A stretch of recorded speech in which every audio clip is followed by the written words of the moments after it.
monitors in room 214 never stopped humming. Soft blue lights reflected off the walls of the VA hospital in San Antonio, Texas. Outside, traffic moved like any other day. People laughed. Coffee cups clinked.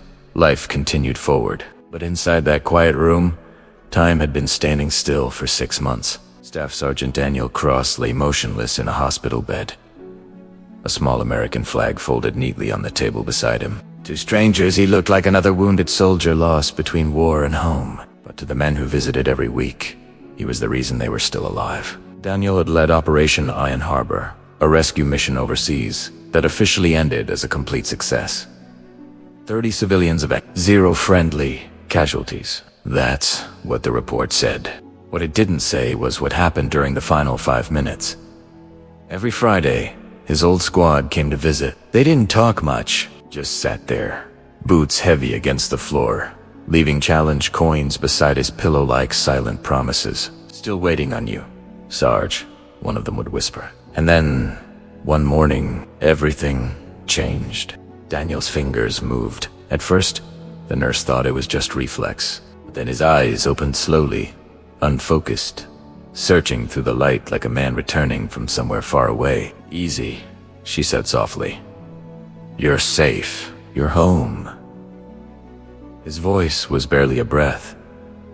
Check. Point. 2. The doctors called it confusion.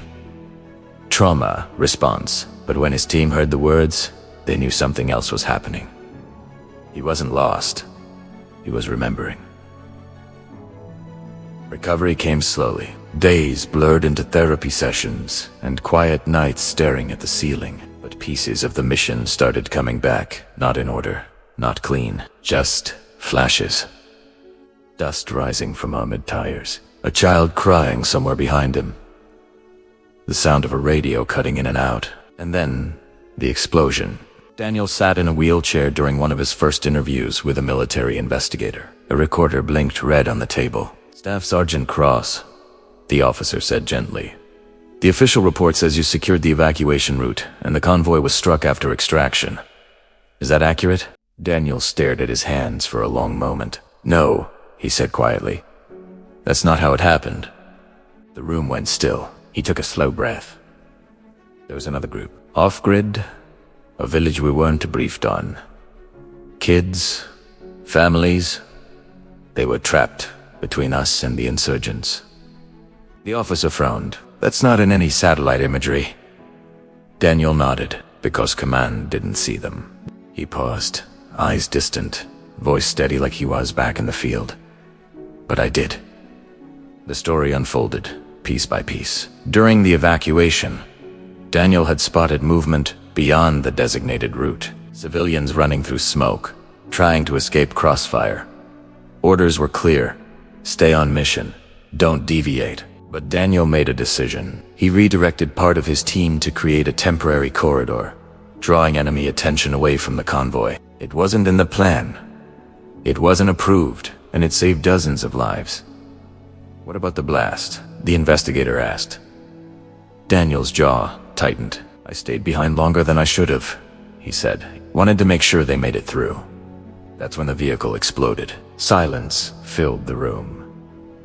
The official report had called it a random roadside attack.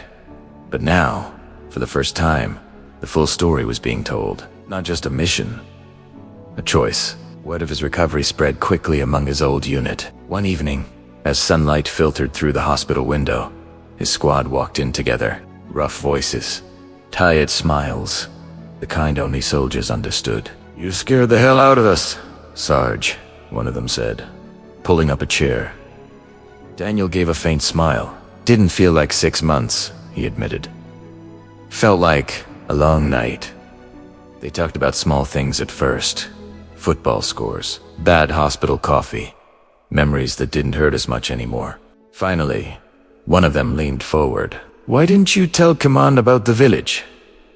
Daniel looked at the flag on the table. Because it wasn't about credit, he said quietly. It was about getting people home. No one arged. They didn't need to. Weeks later, Daniel stood outside the hospital for the first time without assistance. The Texas air felt warm against his face. Cars. Basid, a child, laughed somewhere across the street. Life sounded normal again. A black SUV pulled up beside him. The investigator stepped out, holding a small envelope. "Your updated commendation," he said. "Command reviewed everything." Daniel hesitated before taking it. Inside was a letter, recognition for actions that went beyond orders, a quiet acknowledgement of what he had done. But Daniel didn't look proud, just calm. That night, he sat alone on a bench outside the VA, watching the sky fade into deep blue. The world felt different now.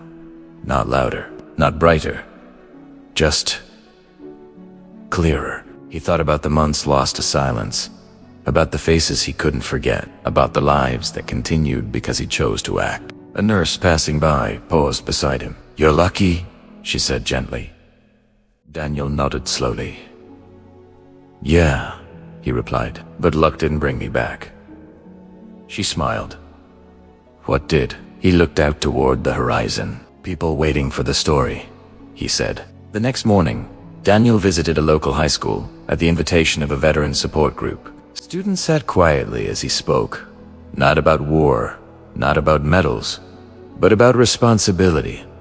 "Being strong isn't about never falling," he told them. "It's about what you choose when no one's watching." Somewhere in the crowd, a young boy raised his hand. "Do you miss it, being out there?" Daniel thought for a moment. "I miss the purpose," he said, "but purpose doesn't end when the mission does." As he walked out of the auditorium, sunlight poured through the doors. His steps were slow but steady. Not like a man returning from war, but like someone starting a new patrol. Because sometimes the mission doesn't end on the battlefield. Sometimes it begins the moment you wake up.